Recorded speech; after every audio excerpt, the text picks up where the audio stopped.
County, your house. Hollywood in your house. Hypocrisy's head in the clouds. Curating all kind of loud. Wrestling in front of the crowds. Paragon's holding it down. Anybody can get it. Come to us for your news and opinions. We got a voice. There is no choice. We're some boys in your house making wrestling noise. Moving fast, it's like cruiserweight action. Your house is a perfect distraction. Papa see your ears when you in traction. Get this work with some wrestling action. Slow. What's up, guys? What's cracking? Hollywood House. In your house. We're back. We're ready to make a movie. I hope you guys are ready to make a movie. I hope you guys are with the shits, because I'm with the shits. And we're ready to talk a little wrestling. That is right. You already know the vibes. Anytime we slide on through, we're here to give you that work when it comes to this professional wrestling business. And guys, that is exactly what we're here to do. We're coming off of a big event. That is right. We're popping off at y'all right after Backlash France. And what an event it was. That crowd was crazy. And we're definitely going to talk about it, man. And, you know, we don't normally give you guys Saturday episodes, but we felt like the event was big enough that we wanted to check it out, then come on post show and talk about it. I got the press conference going on behind me right now, and Triple H is answering questions, but I'm going to bring in my co-host here because he also got a chance to view that event. We're going to talk about it amongst a lot of other things that we're going to talk about, and that is the voice, Josh Joseph. He's coming on, and we're going to talk a little bit of Backlash. What's up, bro? How goes it, Mr. House? The concept, wasn't that an amazing live event? That was spectacular. We've seen some amazing things. I cannot wait to get into it.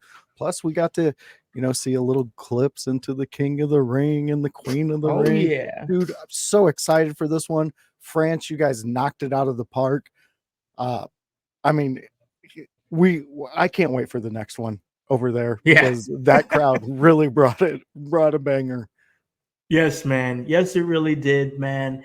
And it was a fun show to watch, man. And there were some twists and turns. Like I think we did our preview show, we did our prediction show, and I think we got every match right.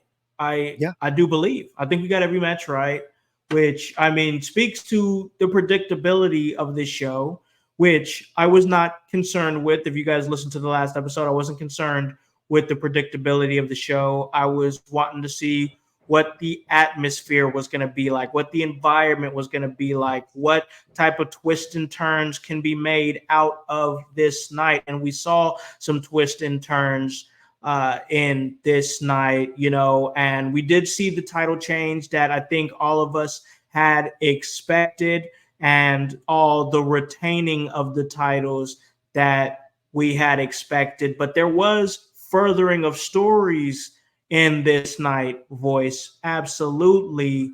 And man, I just got to ask you before we kind of break it down match to match, what was your overall consensus on this show?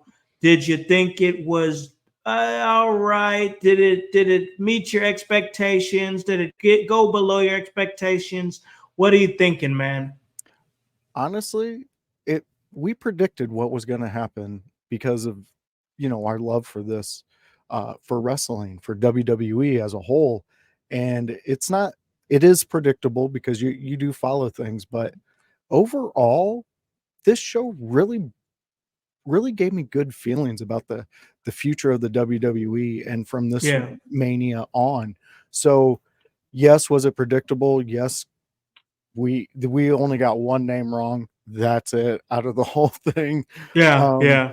And I got my match of the night wrong. But other than that, we were pretty spot on with what was going to happen. And they made it come to life. We spoke it out there. We put it out there into the atmosphere.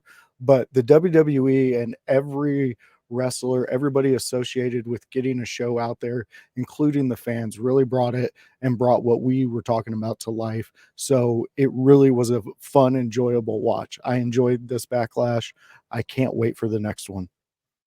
Yeah, I agree with you, man. I really love the fact that they're doing these international shows on these otherwise B pay-per-views, because I remember years ago after WrestleMania, things were a little bit spotty, voice. It was like, okay, now we don't know what we're going to do. And we're Yeah. just trying to really stagger things off till we get to the next major event, which, you know, in theory, the next major event, voice, would be Money in the Bank. But, Yes. but, and we're going to get to this in this show here, voice, the way that they've built this King of the Ring tournament has really, really made you feel like, my gosh, it seems like every show is feeling big right now. Yeah. And that's an amazing feeling in professional wrestling, voice. I am loving what I'm seeing. And as far as everything that we're seeing, how are you feeling, man, from your standpoint, as far as the magnitude of these otherwise B plus shows?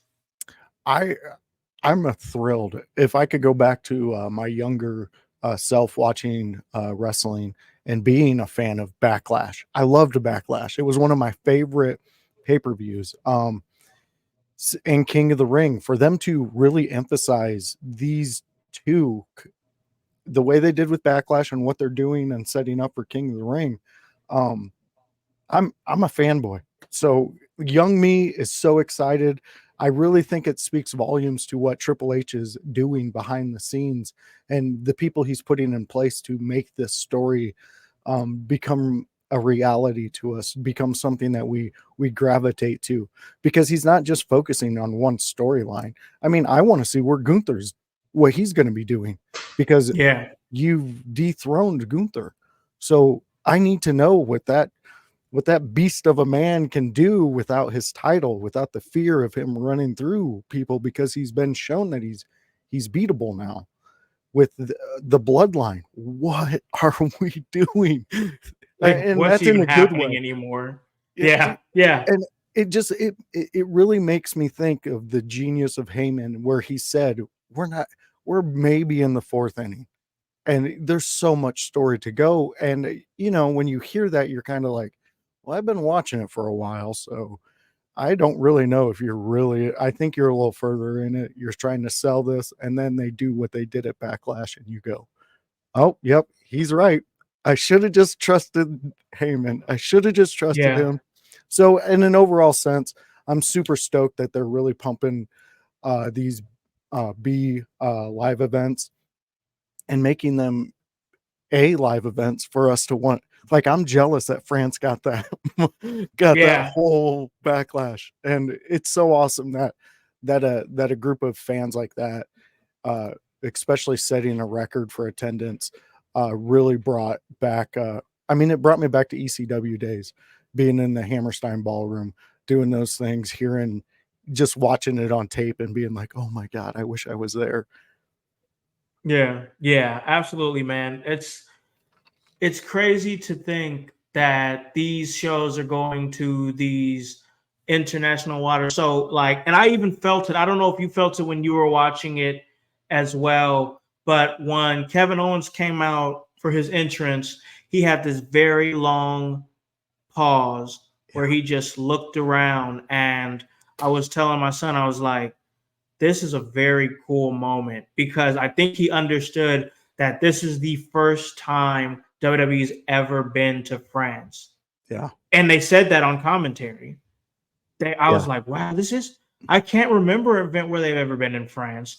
And I think No, that with him being French Canadian, him being Kevin Owens, I think it was just like, wow, this is such a cool moment for me, for WWE. And he just soaked it in, basked it in, and that crowd was amazing. I got to tell you, man, I'm loving the new ground that WWE is breaking. yeah. You're not lying about that. I mean, this right now should be every WWE fan's like dream team right now, with Trips behind the wheel, because what are they putting out that you're not liking? That Yeah. should be the question. I mean, they're putting out I'm liking Tiffy time. Let's. Oh yes, I never very thought I would be talented. into Tiffy time, but I mean, come on, the performance she had, it was a great match. There's so many. Uh, how did you put it weeks ago? A plethora of talent. Like that's the Oh, problem. an embarrassment of riches.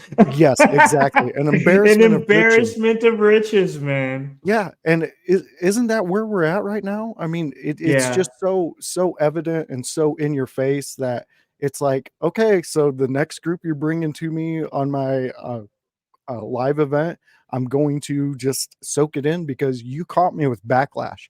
You caught me with the yeah, one that most people. I used to. I was a big fan of it, but I used to have friends who we would watch all the pay-per-views, and Backlash was one that they would definitely tap out of, and they wouldn't watch it with me. It's like, yeah. why wouldn't you? It's right after WrestleMania. Let's go. I want But to see like, where they're going. here's the thing about it, bro. They had developed WWE had developed such a bad reputation of being lazy on those B pay-per-views and not putting forth their best efforts. Yeah. I remember those years. Like that's those are times where like there was a long time. Just to keep it real with you, there was a long time when Raw or SmackDown would come to Indianapolis and I would know about it and I would have no interest in going at all. Oh And man. why is that? Because the crowd is dead. Everybody's sitting on their hands. This is pre-pandemic when I think Yeah. everybody was a little bit just like exhausted with wrestling. Like I don't know if you remember this time as a fan or a goer of shows, but it seems like people who went to shows were just there to take their kid, or it was just something to do, or it Yeah. wasn't really like fan. Like you met your few of your like passionate wrestling fans, but it just felt like it was just something to do. It was just passing through. But then after the pandemic, things kind of just went in a completely different direction. And I remember that first show after the pandemic. It was lit. You know what I'm saying?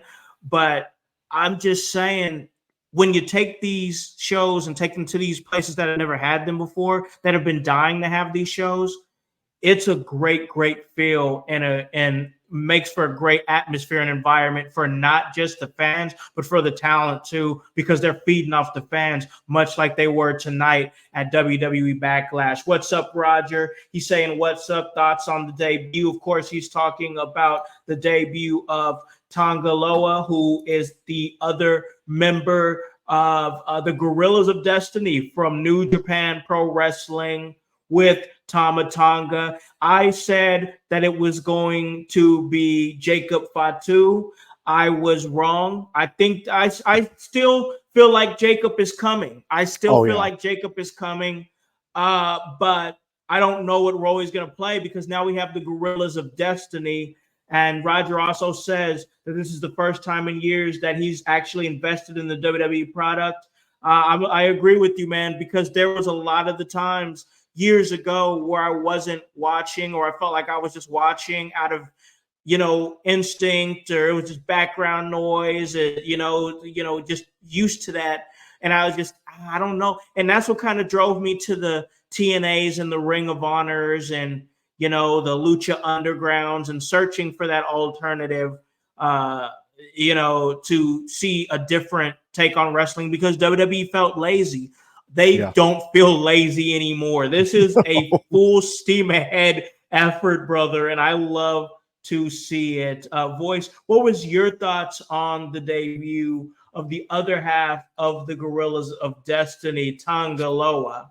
My God. I mean, when we talked, you laid it out perfectly, and you really brought it to my eyes that this is the moment. This would be the moment when they can add that extra person, because you have Roman out. We already heard about Paul saying, I haven't spoken to Roman since WrestleMania, and he apparently adoned Paul Heyman, the dictator of the group. And it's like CM Punk said at the very beginning, the pre-show, you're throwing Paul Heyman into a group of family members. How how do you expect him to keep them under control? And you kind of seen it at the end of this match, towards, well, a little later towards the end after the match with the backstage thing. But the fact that you brought in the brother, it makes me laugh because I know what these guys are going to do to the roster. And Man, I'm just wondering man. how fast are they going to get the tag championships? How fast are they going to take whatever singles championship they want to take? The titles are going to be flooding back to the bloodline. Um, Fantastic story writing. In the chat or in our discussion, you see me marking out for it. It was Yeah, it is it's such great story writing. It is such it's so great good. story writing, and the guys that they have doing it, I honestly brilliant in the fact that Nick comes out and at the beginning and he's just like, because chaos is going on, nobody's, Yes, everybody got to walk out to their theme song, have their moment there, but right after that, when they seen each other, it was just on. it was on And site. yeah, exactly. And when that happens, the boss has to come in and kind of rile everybody together, and he made it a street fight, and that was the best thing you could have done for that, because Yes. Oh my gosh. I mean, tell me you didn't want to see KO and Orton go at these guys and just give it to them. And when they did, they did. I mean, Tonga literally took. Did you see his back at the end of that? Yes. Yeah, I did. It was incredible. I just want to jump in and say, I said something to my son when we were watching. I was like, the way that Tama Tonga has so just fluently integrated himself into the roster since his debut just speaks to the professional that he is. Because I was like, man, Tama Tonga's been in the WWE for what, a few weeks? Yeah. The way he's so fluently integrated into the story, it feels like he's been there for like a year. Yeah. And that speaks to the professional that he is. Oh yeah, very true. And just to wrap up my point, Yeah. when you said you're not sure where Jacob would fit in, he would take over the Solo position that Solo spent with the bloodline. He would be the enforcer, the guy kind of, you could kind of do that with him, because which person in this family could you not do that with? Like, is there like a runt of the family that maybe he Like, didn't? exactly. What run? Like, Like, I'm pretty sure they got a niece that's probably just in preschool that you could put in there, and she's going to be and she's intimidating. good to go. She's ready to Yeah. go. So I really think there's a place for as many family members that they want to bring in for this story, because like I said, they hooked me even deeper with this Backlash, just going against two guys that we know can hold their own in a ring no matter who you put in there, in Randy Orton and Kevin Owens, and to see the destruction that happened, fantastic. Yes, man. Yes, I love it, man. I really do. And that match was so fun, bro. Yes. Like, Yes. that was exactly like when we did our draft, our belt draft. I think we all agreed that having some chaos on the show is great. That's why I drafted the WWF Hardcore Championship, because I think that there's a place for that type of madness and that type of chaos. And that's exactly what we saw in this match. We saw tables, we saw chairs, we saw everything used, and that hooked me and kept me in. As soon as I knew this was a street fight and I knew who was involved, I knew that everybody in there understood the assignment. And going back to what you said about Nick Aldis and what he did in terms of coming out and knowing when to make this match a street fight, I just want to say that Nick Aldis has been a really incredible general manager, and I really enjoy him in the role that he's in. It's just masterful. He knows how to take control. He doesn't back down. He stays firm. And it's kind of the same thing with Adam Pearce as well. But I don't know why, but it hits a little bit harder with Nick Aldis. And I just really enjoy it. This match was complete chaos. I love the brain buster through the chairs. That was my favorite spot. As soon as I saw it, I was going nuts. Man, that was just absolute insanity. And man, what was you thinking about everything that you saw in that match? Dude, I'm there with you. I went nuts when I seen that brainbuster. It's just it's so remarkable to see these guys. I mean, I'm an ECW kid. You're an ECW kid. We love when they bring orchestrated violence into a match. I'm not a big fan of the let's do this just for the sake of doing it. But when you do the way that they did with every spot, with the kendo sticks, with the table, I mean, just the amount of skill we both know that these competitors put into a match to make the fans entertained. Um, this was a ballet, of violence, man. It was perfect. It really, like you were talking about, that brainbuster that got me out of my chair. My daughter's looking at me. She's over there on her phone playing Roadblock. She looks up, sees her dad jumping up for grown men throwing each other through folding chairs. It kind of makes you giggle.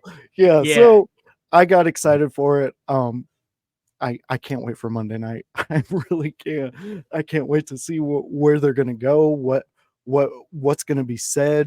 I mean, there's so much that happened in this match that leads open to more. Randy Orton's not done with these guys. He can't be.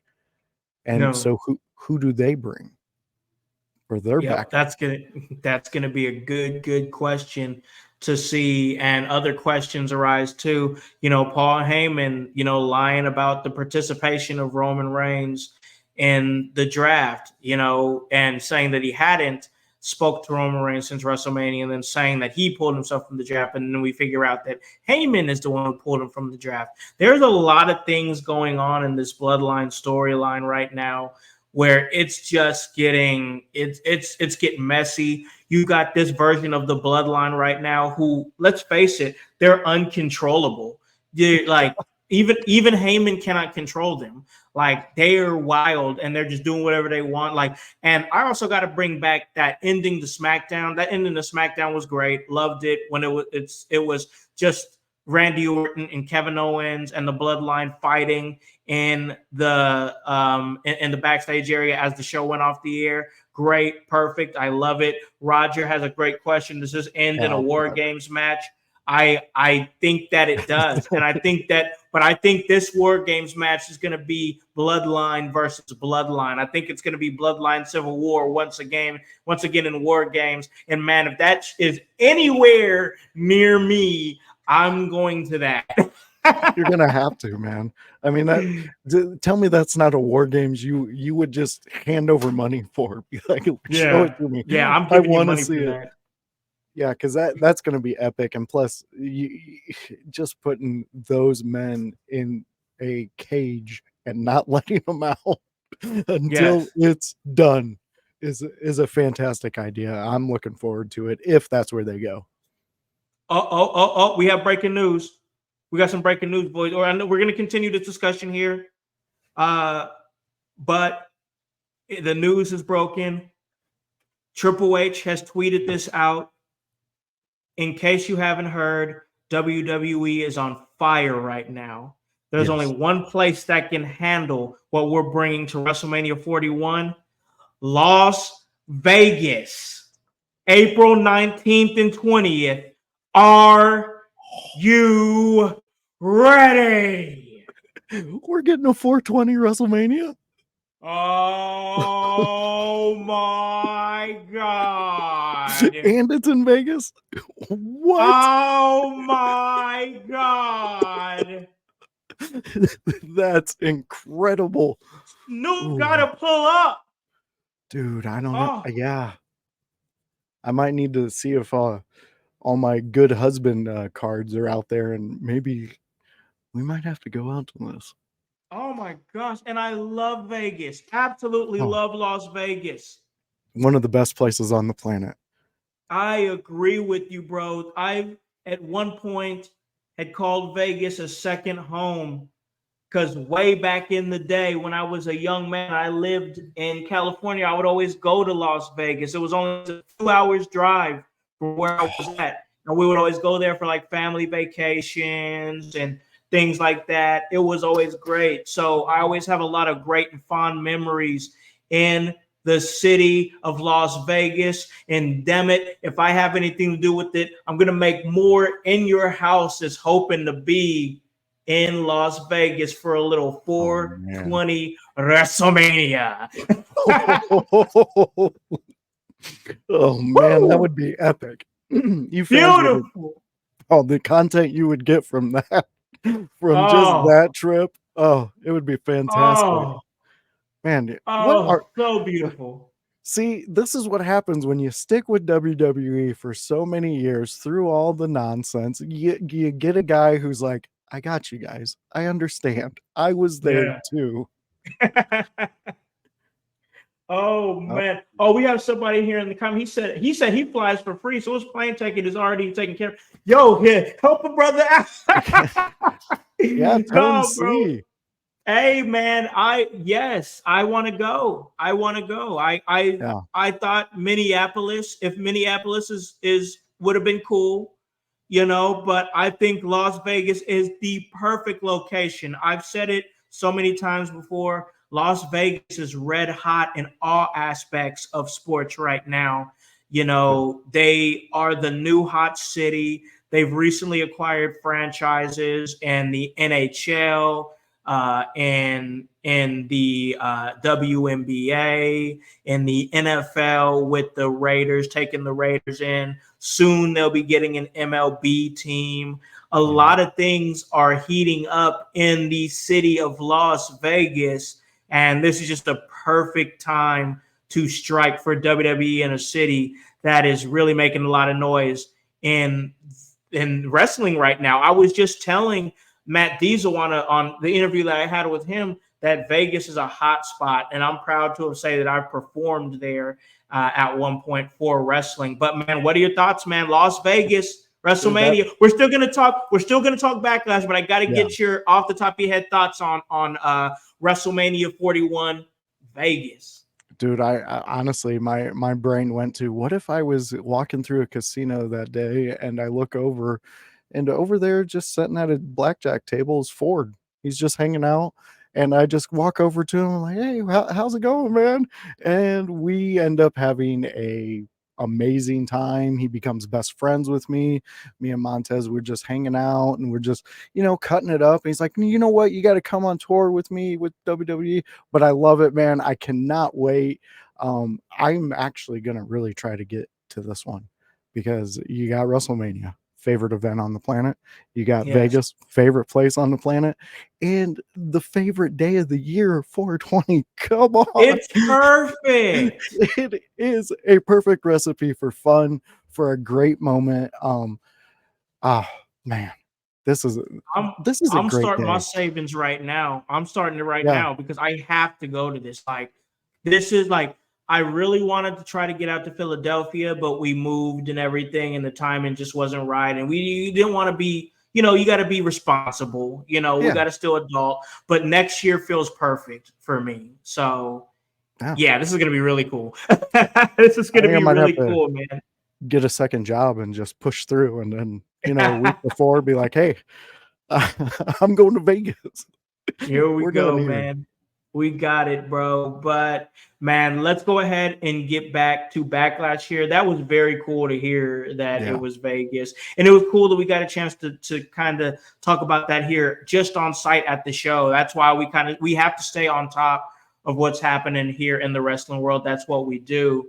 But man, this show was a really good show. I want to talk a little bit about this triple threat match here, though. The women's triple threat match between, of course, champion Bailey, Tiffany Stratton, and of course, oh man, it's escaping me. I'm Naomi. sorry, Naomi. Yeah, Naomi, and I want to talk about that real quick. First off, I wanted to bring up something that really stood out to me before we really get to the match. Naomi's entrance was very, very cool. It felt like everybody was at a rave with her, and the way this French crowd got into it, and they're like, whoo, whoo, just getting behind it, and I love it. I think that I love to see those international crowds like vibe with different superstars that American crowds don't vibe with in a different way.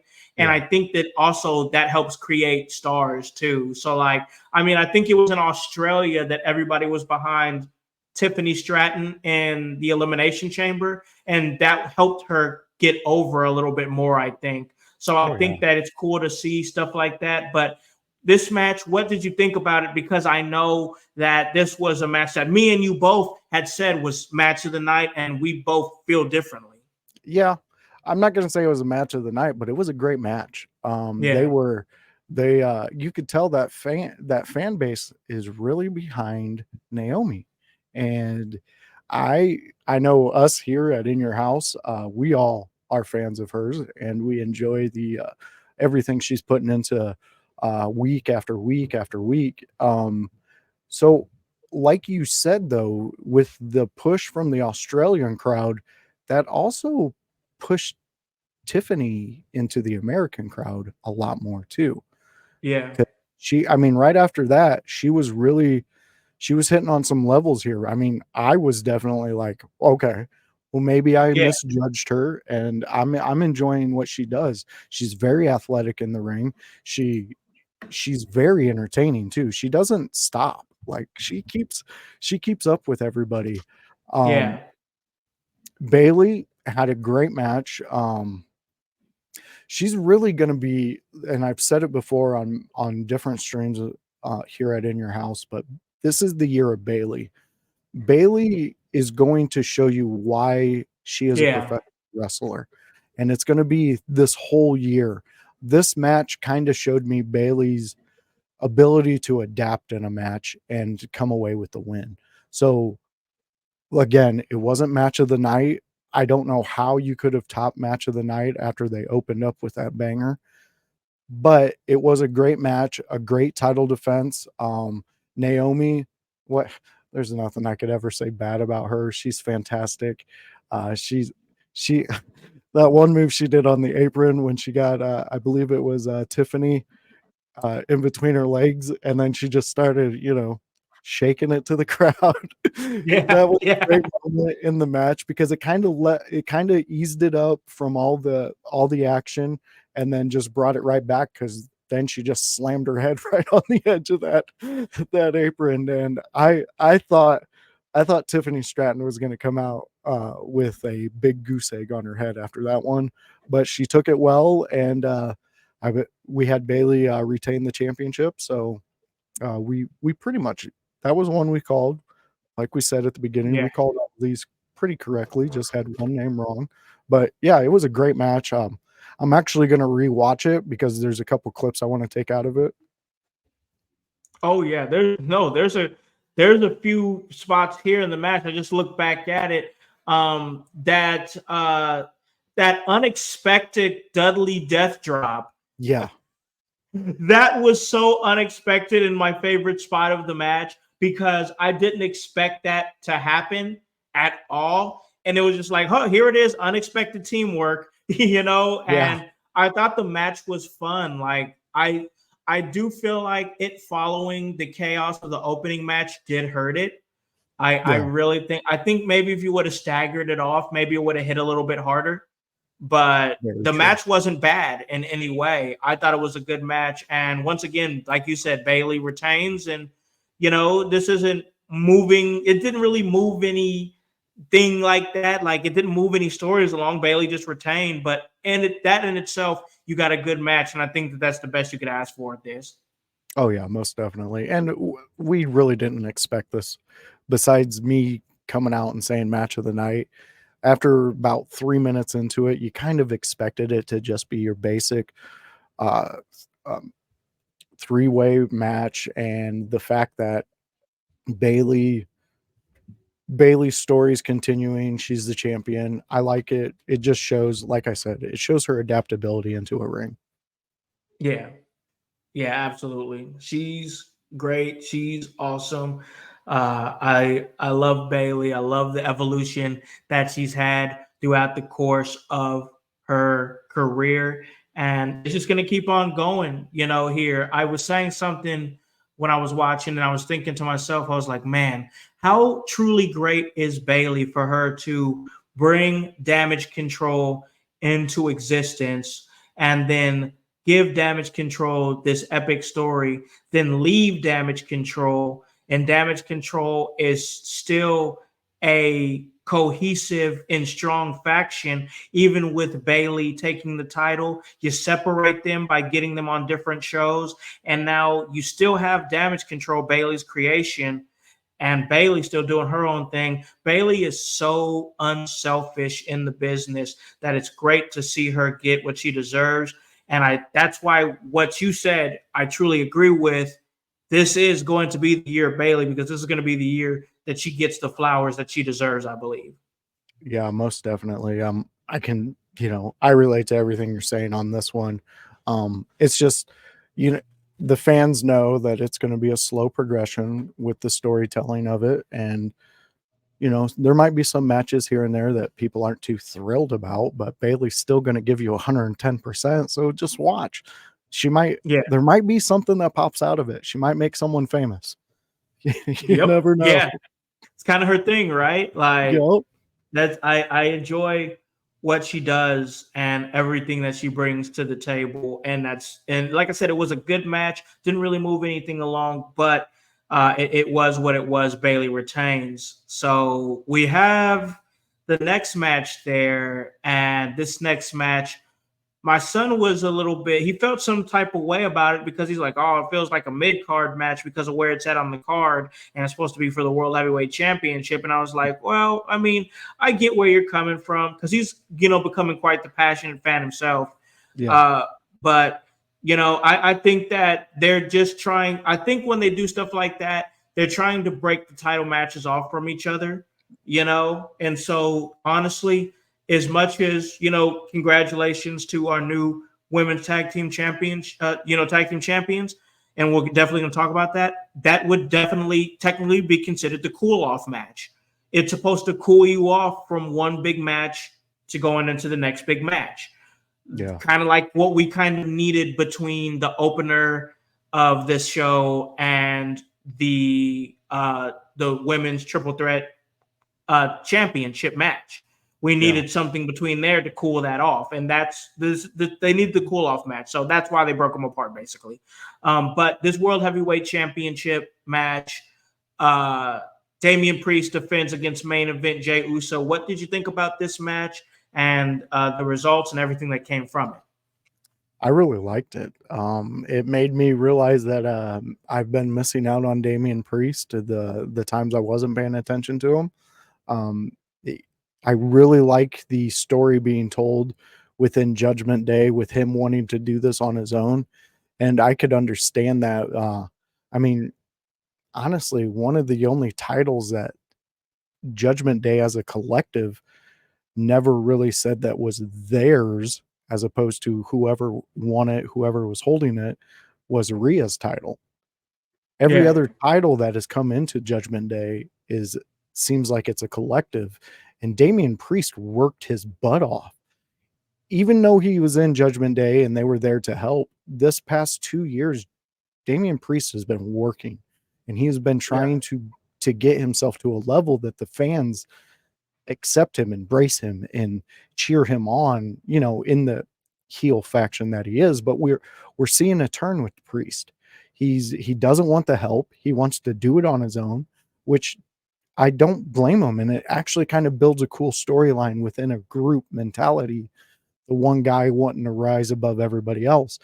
But again, that also is going to create waves in there. And I think we started to see it. Jay, phenomenal match. He held France in the palm of his hand. Oh, he got to do the yeet to all sides. And then when he wasn't able to get the overall yeet, he ended up getting it. And it was fantastic. Priest he's really coming together.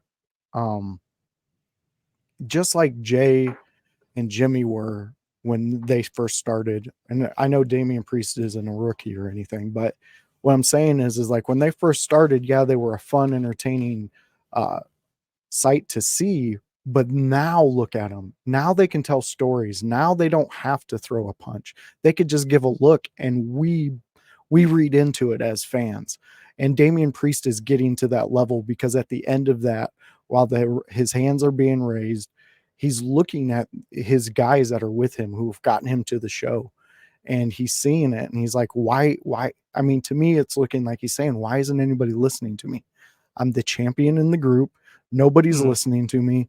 What else do I have to do? Well, it's going to be the crack that splits apart. And to round out what I'm saying, I think that sets up what I was speaking about earlier with uh, who's going to join up with Orton and KO to go against these guys. I think it could be Priest if they start breaking up the Judgment Day. Yeah. Yeah, I think that I'm seeing what's happening. He said he didn't want any help, and he ended up getting help from JD McDonough, who technically, JD McDonough saved his championship. I know there's a lot of jokes on his big head and everything, and I get that, but the truth of the matter is he saved his championship because honestly, Jey Uso had him dead to rights. He had him with that spear. He hit him with that Uso splash, and he was not kicking out. And I wasn't even sure if the referee saw if JD McDonough had put his foot on the rope. But let's call a spade here, man. He saved that man's championship reign.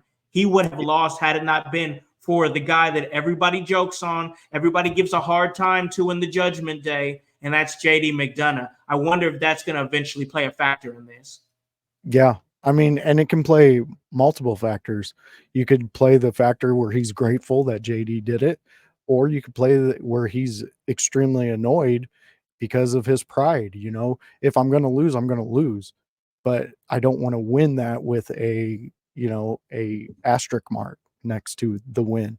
Oh yeah, but JD put so it's really cool that they got so many avenues. And now, as somebody who sat with you and we predicted what was going to happen, it's kind of got me going, well, they could go this way, but it kind of seems like they're setting up this way.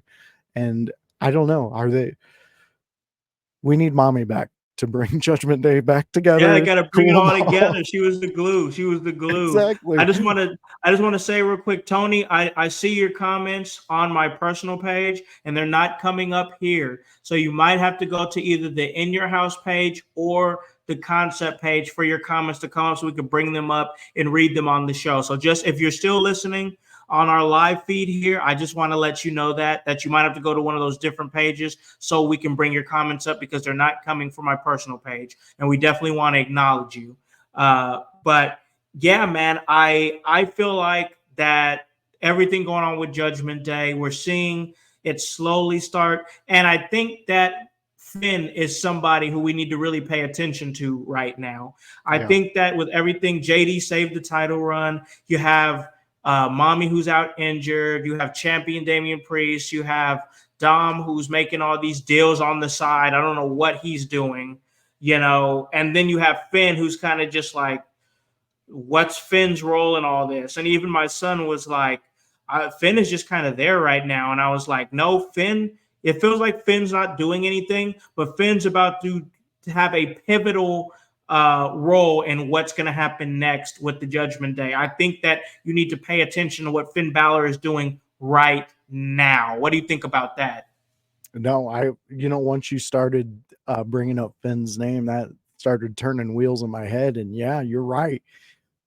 Your son's right too, because it's like, it did feel like to the viewer who's just tuning in that Finn is just there. But like you're saying, that's when the Viper, or well, I shouldn't say Viper because we already got one. That's when the Copperhead strikes.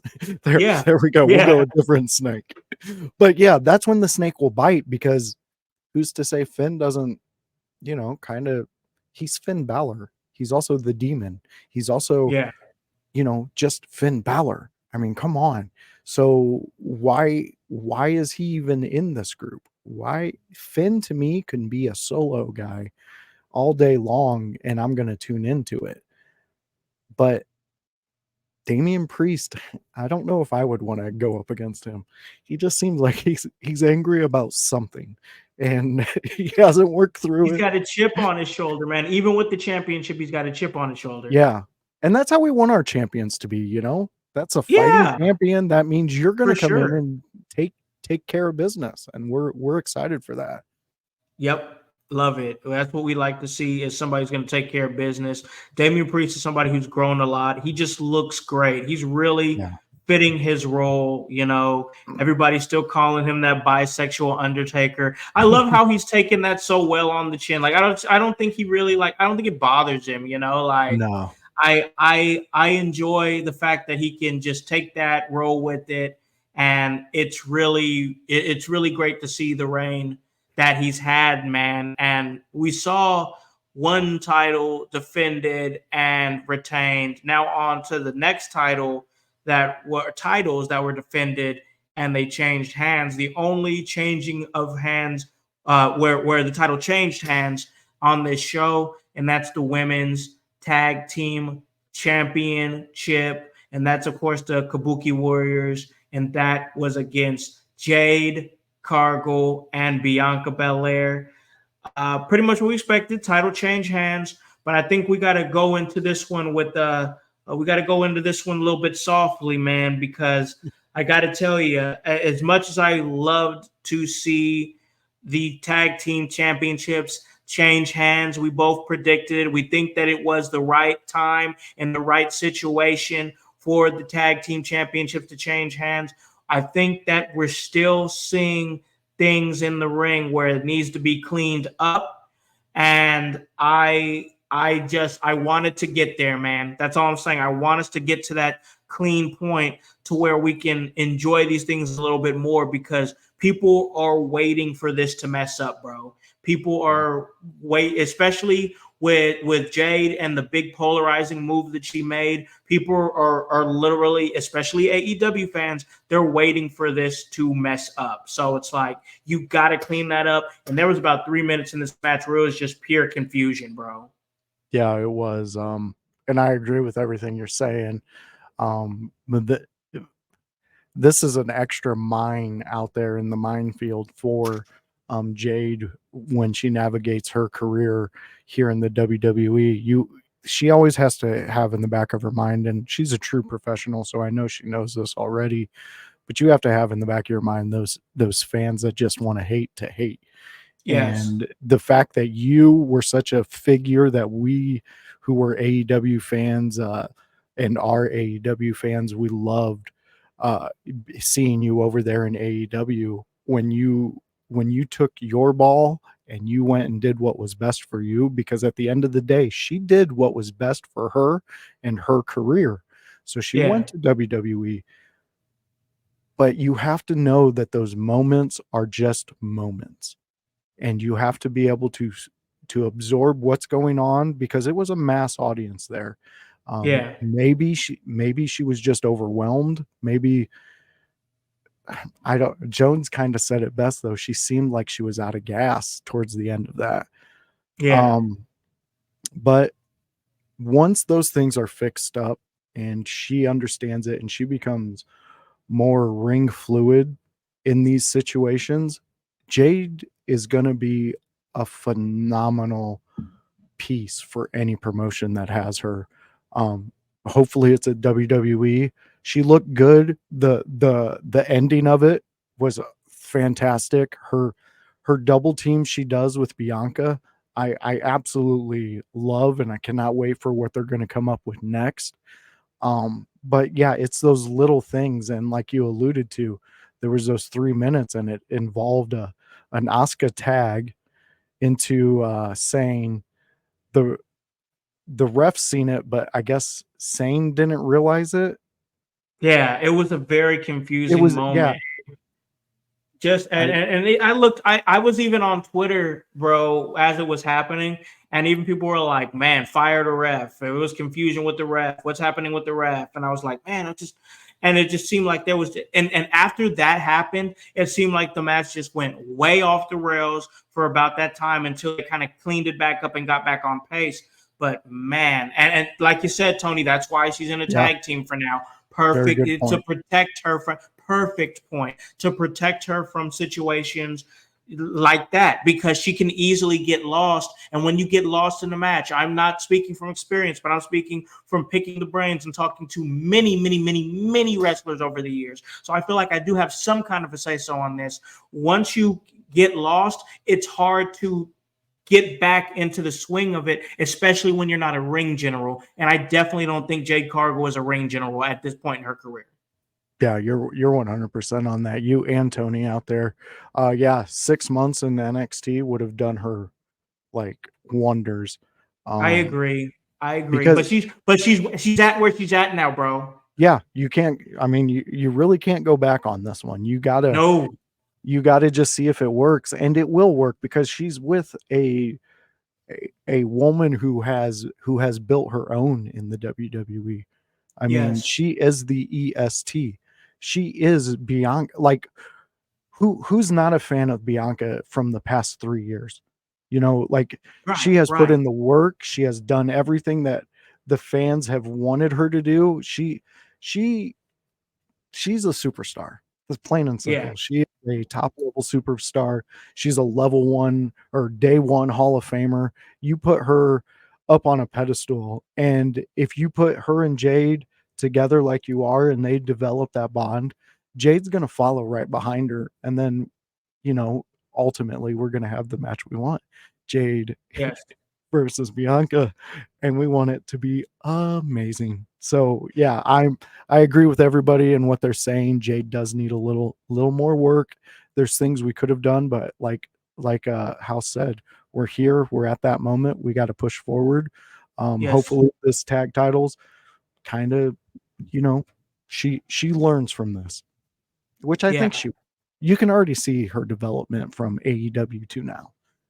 Yes, absolutely. The development is there. It was, like I said, it was just a part of the match. It happens. These things happen, man, and you're gonna move forward. But it's great to see they're taking this next step and investing in Jade by giving her those tag team championships, putting her with somebody with Bianca Belair, and this is a great stage for Bianca Belair and her career, because we were at a point where it was like, what's Bianca gonna do next? She'd already Yeah. done so much, main evented WrestleManias and long title reigns, and was the pivotal part of bringing WWE into what is this new era and being the face of that. And it's great to see her be able to have this next stage in her career where she can now be a tag team champion. And it's crazy because I remember I believe she was an early next in line program uh like signee, like when they bring them in from like college and stuff, Oh yeah, and okay. they have them do that, it's like college athletes, Mhm. and they bring them in and they kind of train them. That's how they've got a lot of their stars now through NXT, is by bringing them in from different like Tiffany Stratton is a collegiate style gymnast, Yeah. things of that nature, and they bring them in. And I think that Bianca was like an early signee of that. I could be wrong on that, but she definitely came in from college, and she was a track and field star, I believe.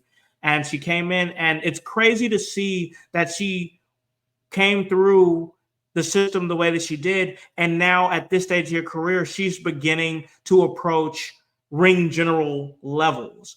Yeah. So I think that's very cool progression that we've seen from Bianca Belair. Yeah, I agree with you. Bianca, she's a fantastic, just a fantastic star, and I can't wait to see what she does next and where she goes from here because it's just been pure entertainment from her. Yeah, yeah, absolutely. Oh, Tony, Mark Henry discovered her. I was not aware of that. That's cool. That's very cool. So let's take it to the main event here, and that was the phenomenal AJ Styles going up against the American Nightmare, the WWE Undisputed Champion Cody Rhodes. And I got to tell you, this match was a good match. I think we all knew what was going to happen in this match. But Yeah. one thing that I've noticed that people were starting to say, I was on Twitter during this match because I was pretty active and trying to kind of gauge things and whatnot, is that there's talks and whispers of AJ Styles retiring. Have you heard anything about this? I just heard now. I hope it's not true. I mean, I hope he just needs some time off or something, but like, didn't he just come back? He did just come back. I don't know. And it still feel after watching that match, it still feels like he's wrestling at an extremely Yeah. high level.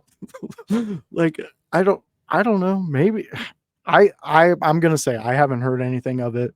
What you just said was the first time I've heard of it. It's But slight I mean, whispers. what and they did at the beginning of the match, they alluded to that, what was it, 21 years, 22 years when he defeated Dusty for the NWA title. And then Yes, now very he's cool going, reference.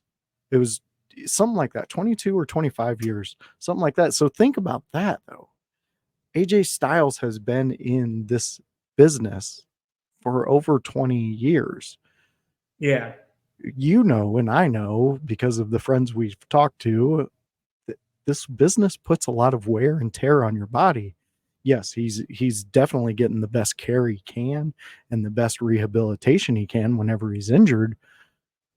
Um, I hope the whispers are just people hating that he looks so good at this old.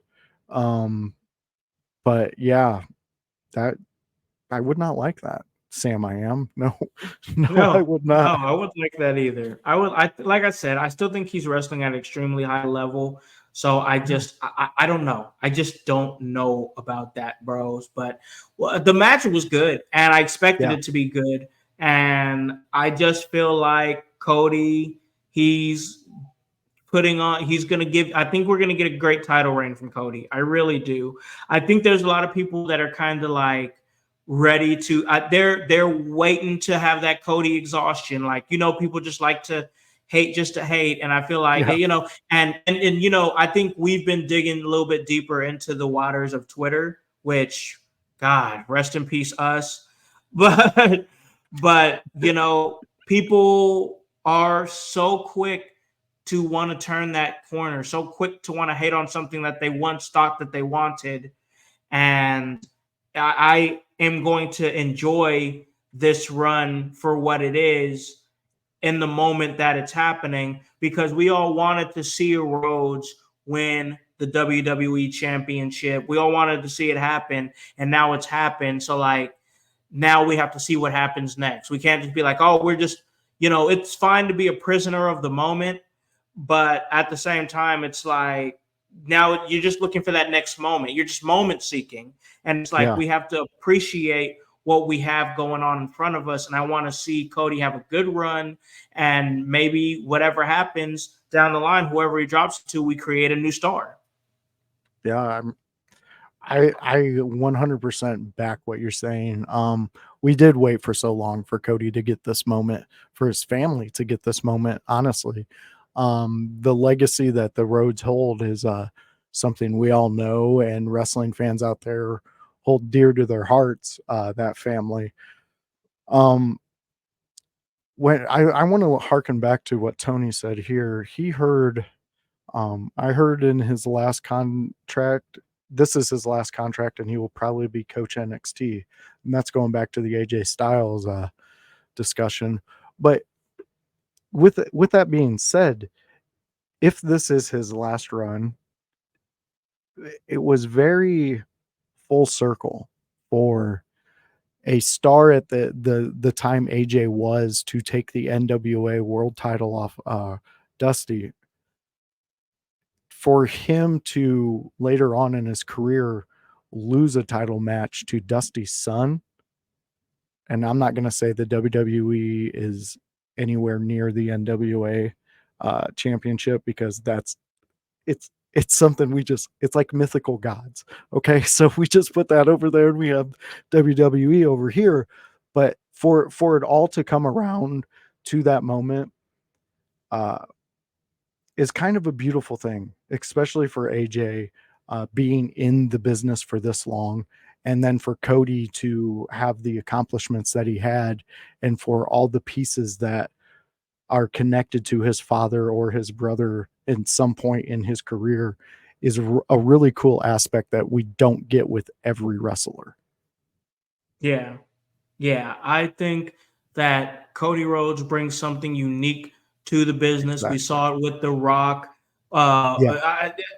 And here's the thing, bro. Like, can you imagine if we get Rock versus Cody Rhodes at WrestleMania 41 in Vegas? That's gonna go nuts, nuts. Come on, bro, Oh, nuts.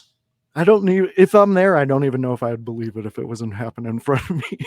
Man, it's good. I'm telling you, there's a lot of, now that we know where WrestleMania is going to be at, there's going to be a whole lot of speculation. I love it. I love it Very when they true. announce it, and especially in the midst of, I mean, let's be honest here. WWE is red hot and on fire right now. I mean, Yeah. it's all steam ahead, bro. I mean, we're leaving France and we're going boom. Right next top is going to be Saudi Arabia for the King of the Ring tournament, and that's actually a perfect segue. Look at patting myself That's on the because, back. yeah, look at the There we go. professionalism. Here we go. Barry Horowitz right there, patting myself on the back. As we have a great transition there and a great segue to next thing that we want to talk about after a great Backlash France event with a great crowd and many great matches that really just, it was fun. But what came from this and what's next is the King of the Ring tournament. And voice Josh Joseph, I'm a man who loves tournaments. I love tournament style competition. Oh, And I yeah. was always a fan of the King of the Ring. And if we could bring this list up here on the screen, I have got to tell you, voice, I'm super excited for this list. Could you go ahead and read it off for me, bro? Oh, man. So this is for the upcoming Raw. Uh, so we have Shayna Baszler versus Zelina Vega in a Queen of the Ring tournament. Ivy Nile versus Zoe Starks. Natty versus Io. Asuka versus Lauren Valkyrie. Now into the men's, we're going Rey Mysterio versus Kofi Kingston. That's going to be a great one. Sheamus versus Gunther. Drew McIntyre versus Finn Balor, and Ricochet versus Dragunov. Oh my What God. this is just Monday night. Like, Oh my God. yeah, Bro, yeah. this is That's a pay-per-view. beautiful. This is beautiful. That's a live I event right there. I can't get over it, bro. I saw the matches that they announced, and Tony here says Gunther versus Sheamus. My God, like they are not. This feels big. Yeah. This feels big. Could bring that list up one more time for me because I want to look through the list real Gotcha. quick and just so okay. All right, Shayna, Zelina, Ivy, Zoe, Natty, Io, Asuka, Valkyria, Mysterio, Kingston, Sheamus, Gunther, McIntyre, Finn Balor, Ricochet, Ilya, Dragunov. All of those names feel like names that can help bring something to the King of the Ring moniker. Very Like, true. and I feel like all those names could either, there's names in here that could either help the King of the Ring moniker or the King of the Ring moniker can help them. And Yes. I think that that's a great spot to be in. I do find it a little bit strange that the last King of the Ring winner, Xavier Woods, is not in the tournament. I guess he's not going to have opportunity to defend his crown. Oh, yeah. That is kind of peculiar. I wonder if there's a story there, but yeah, I like what you said though. Every person in this tournament right Mm-hmm. here in front of us can either help the tournament itself or be helped by it. And you are Yes. not lying, because let's just go to the second match, the Ivy versus Zoe. Yeah. That right there, if either one of those ladies becomes queen of the ring, their career is going to be amplified for the remainder of this year. I Yeah. mean, that would be a huge stepping stone for both of those women. And I mean, give it to Shayna. You could give it to Shayna because now you're cementing her dominance in the women's division by making her the queen of the ring. You could there's so many opportunities here. And There's a lot, man. I really like I didn't know I wanted Ricochet versus Dragunov, but now I know I want it. Yeah, I mean, and you can have like with the trajectory that Ricochet's been on, because one thing I also want to say is that he did end up winning that Speed tournament on WWE Speed, the X exclusive show, and now he's the Speed champion. King Ricochet, that'd be great. The way they're moving Ricochet's been at a very good pace. But then, what type of element would it bring to the Judgment Day? What type of would it bring to the Judgment Day if it were to, if it were to go to Finn Balor, And Tony brings up a good question. Is it a tournament or a qualifier? Unclear about that at this point. We'll definitely get that cleared up. But even the names involved here, that's really what I want to focus on, is the names involved here. It's a great for the tournament itself. And I truly feel like if Finn Balor were to win this thing, what would stop him from saying, hey, I'm king of the ring? Damian, why don't you give me a championship opportunity? And what if the king of the ring leads to a championship opportunity like it used to back in the day? Exactly. That would be perfect. It'd be perfect. It'd be perfect. Finn Balor wins King of the Ring, gets himself an opportunity at the championship of his choosing, maybe at SummerSlam. There you go. Come on. That's good storytelling. King Gunther is also a great option. Somebody who's done a beautiful job bringing prestige to the Intercontinental Heavyweight Championship. And I can only imagine the prestige that he would bring to the King of the Ring tournament. It'd be amazing. What are your thoughts, man? Man, those last two names you threw out there, it goes full circle with what you were talking about earlier with like Finn. He's been in the back. Just, keep your eye on Finn right now. Yeah, what if he does win the tournament? Then he can go back to the group and be like, look, I'm king of the ring. It looks like you got my belt because I'm the king, So that's an exciting idea there. And Gunther himself, I mean, both of the guys you brought up in that, both of their factions we're starting to see little hairline cracks in it. And it seems like that wedge is going. So are they going to stay with their factions and try to mend those fences, whatever they are? I think Gunther himself is just tired of losing. It seems like that's how they're setting him up as he's getting to the point where he's fed up, and he's probably going to blame the ones around him because he's like a guy that I if I messed up around him, I would definitely let him know I messed up, Gunther. It was my fault. I'm sorry. Whatever happens from here is on me. But again, even going back to Finn, there's cracks. We've seen the cracks in the match that happened tonight with Priest, and then Finn and JD coming out when they were specifically told not to. So there's cracks in these factions. King of the Ring. I mean, it gave us the birth of Stone Cold Steve Austin 316. Yes. And right there, this tournament itself should be. And we had the Nugget. He was our King of the Ring. Also, King Booker. And King Booker. I mean, come on. Who didn't love hearing that? It was so fun. But that's what I think about when I hear the King of the Ring and I see the competition that they're throwing in there. I go back to the fun times, the memorable times of King of the Ring, and like you said, I hope it culminates into a title match, because you did go through a tournament of some of the best wrestlers on the roster, so there should be more of a compensation at the end of it in a title match.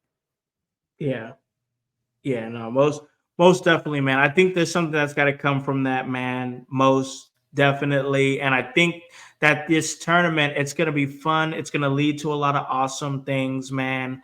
And I do believe that I mean, it's going to be in Saudi Arabia. So we're going to see another international crowd. So I think that that helps with the prestige of the tournament as well, that it's going to be another international crowd that's been hitting, and they've been doing great with those, man.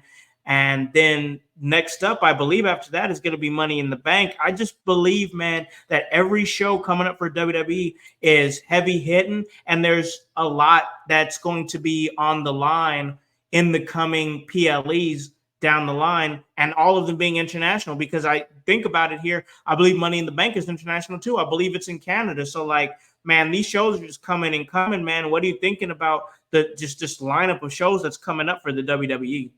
Dude, I love it. I love the fact that we're starting to get like we talked about last year. Um, just the fact that the Puerto Rico crowd was so loving of the product that was being put there, so accepting of the entertainment value of it. And then we've seen France do the same thing. We've seen Saudi Arabia do it a few times now. They honestly, you know what? Saudi Arabia makes theirs look like a week-long vacation that, like, we would spend. Like, they have it look so luxurious over there and just so awesome. I love the venues that they do over there. Um, and I'm always a big fan of Canada PLEs. I think when they do things up there, Canada fans, they're a different breed, but they're a fun breed, and they Yeah. have the respect for traditional wrestling and what has evolved from that. So the fact that that we're seeing this, it's just, to me as a fan, it's just showing me that the world loves WWE, and the world is a Paul Levesque guy. Yeah, man, there's a lot of us now, for sure. A lot of us Paul Levesque guys, because we're enjoying what we're seeing, man. And it's been a great episode here, but I do want to jump it off real quick with the last thought here. So we've had a few releases here in the last couple of weeks with the WWE, which is kind of typical. Sometimes guys don't work out or things of that nature. But there was one release that was pretty notable, and that was the release of Drew Gulak, who was with NXT, and he was doing a lot of good work with the No Quarter Catch Crew gang there that consists of members like Damon Kemp and Charlie Dempsey, the son of William Regal. And there were some comments made by one Ronda Rousey. We don't have to go too deep into that part or anything like that. But once these comments were made, it kind of felt like Drew Gulak's career was on borrowed time, and Yeah. they were just waiting for the right opportunity to make that happen. And it happened within the midst of a lot of other releases. Another release ended up being like Gable Steveson, who everybody thought was going to be that next Kurt Angle-esque type star, and it just didn't work out in any ways. No matter how much they tried with him, he ended up getting released. What are you thinking about these releases, and what are your thoughts on the release of one Drew Gulak? Hmm. Well, the ones outside of Drew, um, it, it's I know that there's this right now probably seems like the end of everything, but it's been proven time and time again that if you take your ball and you go elsewhere and you put in the work and you prove yourself that the fans can get behind you, they're going to call you back. Naomi, she just was in a title match. I don't know if anybody knows that, but yeah, that's exactly what she did. Um, Drew, that's a minefield in itself. And look, all you can do is, if there was a mistake made, you can only accept what part you had in that, and move forward and not worry about what's being said behind you. Because if you're not moving forward, man, you're just standing still and the world's passing you by. You got to keep going. Drew, you are a phenomenal young talent, and any promotion would be lucky to have your services inside their promotion. So go out there, just put your nose to the grindstone, keep pushing, keep doing what all of you have been doing. You made it to the dance. So it's not like they're holding a gate there and saying you can't come back. There's got to be something. There's got to be give and take, and right now is going to be your guys' time to give and give and give. And I know that you've probably been doing that. You've been working for WWE, but you're the master of your own destiny. So just take the ball, run with it, and do what you do, Drew. Just do what you Yeah. do. Yeah, it's unfortunate, man, the circumstances. Like, I always hate situations like this, and it's something that can be unpacked, and we don't got the time for it. Yeah. But we had another release, like Cameron Grimes was another one who was released, and man, he's right off the bat, I'm thinking to myself, when he's able to be unleashed from that no compete clause, he is going to absolutely feast on the indies. Yes, you are right. And I'm not trying to get into any type of politics, but I believe that there is a bill right now in the House to take away the no compete clause from contracts. I thought I heard something about Yes. that. That would be amazing. So it's I believe it's in its next round of getting it passed. So hopefully that completely passes, and then things like this, the talents will be able to go out there and I guess I'll say it, get fed more. Yeah. Yeah, man. Go out there and grind and get your shine on. We're seeing it with so many great names like Nick Namath and Mustafa Ali, and even Dalla is making a great splash for himself. Like, there's a lot of great things going on. But yeah, man, I just want to talk about that real quick. But before we slide out of here, man, I just gotta ask you one final question. And that question is this: do you believe in Joe Hendry? You see, this has been going around in the chat for a while, and it started last week, I believe, and I was like, what in the heck is Jones talking about? And then when I seen you start responding about it, I'm like, okay, well, it's definitely just not one of those Jones things where he's just on his own planet. So I checked it out. Dude, you aren't wrong.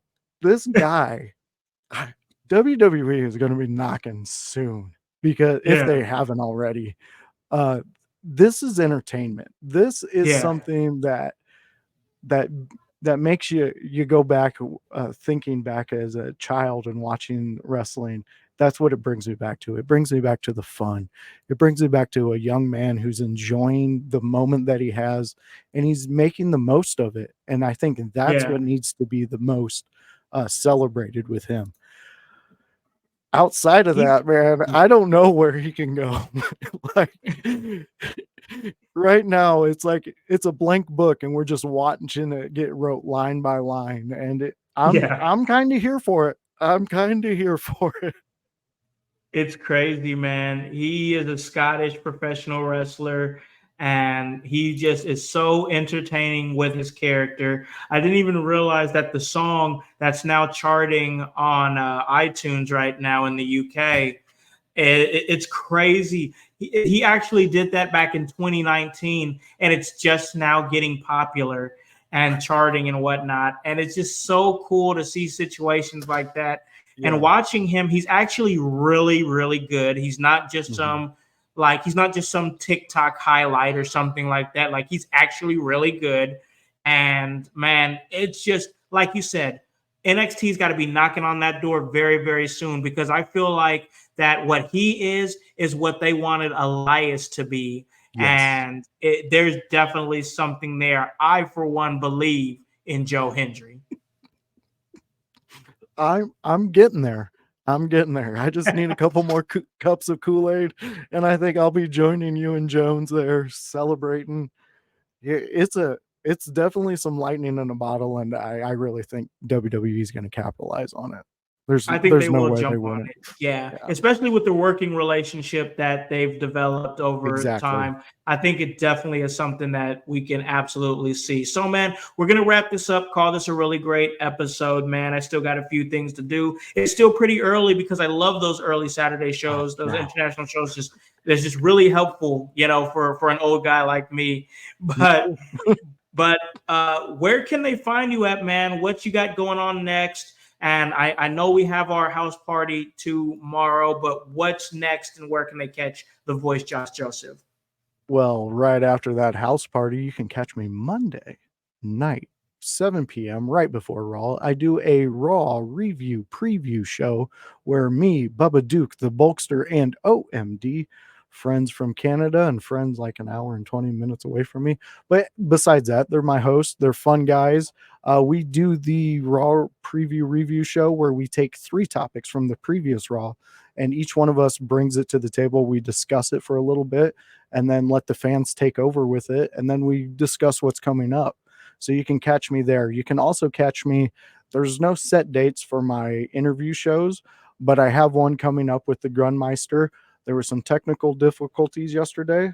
We got that all taken care of. So that will be coming up this week. And you can always catch my past interviews that I've had. Those are out on Spotify, the YouTube, Facebook. You can always find them there. So stop by, visit me on X. I'm the JJ, the Voice 64 there on X. You can come by, and that's the Wild West. And I know the concept has experienced that recently. So come have some fun, say whatever you want. I don't care. I'll probably giggle at it. So, but just have fun. Have fun with us. Be here at In Your House. I got so many friends doing amazing work out there. Jones, go check his comedy stuff out. He Oh does that, yeah, I believe, on Thursdays. He's yeah. he's really get like fans. If you're a Kill Tony fan, follow Jones because I'm trying to talk him into going out to Texas at some point in time, signing up and getting on that show because I think he'll be a national treasure once the rest of the world can hear him. But He's again, really honing his skills. he really is. And In Your House is honing their skills. So always be looking out for all our content we're putting out because it's a lot of fun working here. And as always, House, thank you for this playground you've built. No problem, man. Appreciate you coming and playing with us on the playground and talking a little wrestling and having a lot of fun talking about it. And as far as me, guys, I just want to get out ahead of this right now and say right now we are postponing the independent wrestler draft. We are still going to have it, but because of circumstances of the last week, we're going to postpone it because we want to give you guys the best, most optimized draft that we possibly can, but that's still going down. The draft series will continue, but tomorrow would just be a regular house party where we talk to the guys, we chat it up, we talk about the week in wrestling, we talk about the week that we have ahead of us in wrestling. We're probably going to talk more King of the Ring as that starts to get closer. A lot to cover still in professional wrestling. And hey, anything else that catches our eye, we'll talk about that too. You guys already know the vibes. Of course, I want to get out ahead of this as well and say that tomorrow's episode will be dedicated to the memory of a friend of mine named Nick Cooper, who was an early listener of the podcast. We had met each other through a Facebook group, Better Than You Wrestling Discussion. And we would just talk all the time about wrestling in this group of people who would come together from all different states. It'd be all across the United States, and we'd be on Facebook just talking about wrestling, having discussions and whatnot. And he just recently passed. So tomorrow's episode is going to be dedicated to his memory. I wanted to do it. His mother came to me personally and told me about the fan that he was of the show and everything that we were doing here. So absolutely, we're going to make sure that that episode is dedicated to him tomorrow. But other than that, you can catch me doing my solo shots on Tuesdays. Going to keep finding time to do those. And also on next Saturday, I'll be at Emerge Wrestling doing commentary for whatever may come. It's going to be a great show. We're going to have a lot of great talent there on display. And guys, man, my goal now is really to be at WrestleMania 41. I haven't been at a WrestleMania ever. I love Las Vegas. I love wrestling. I have a personal relationship with the city of Las Vegas. I love that city so much. And it'll be a great opportunity to have another moment in a city that I truly think is just the funnest place that you can go to in the United States, and that's the city of Las Vegas, and cap off another moment there for WrestleMania. That's going to be my goal for next year. But guys, as far as following anything that I do and what we do, it is at Alacon House, ALACON, and that is on X, and that is also on IG. And then you can follow me at Alacon the Concept House. That is on Facebook. And then you can follow this podcast here. Follow our X. We're really pushing towards that one, and that's In Your House Pod, and that's HOWSE, and the W stands for work. So, guys, you already know the vibes. I want to thank you guys once again for coming through. Thank my great host, the voice, Josh Joseph, for coming through. On behalf of him and everybody else here at In Your House, guys, I need you to tell a friend, to tell a friend, to tell a friend to hop on this bandwagon.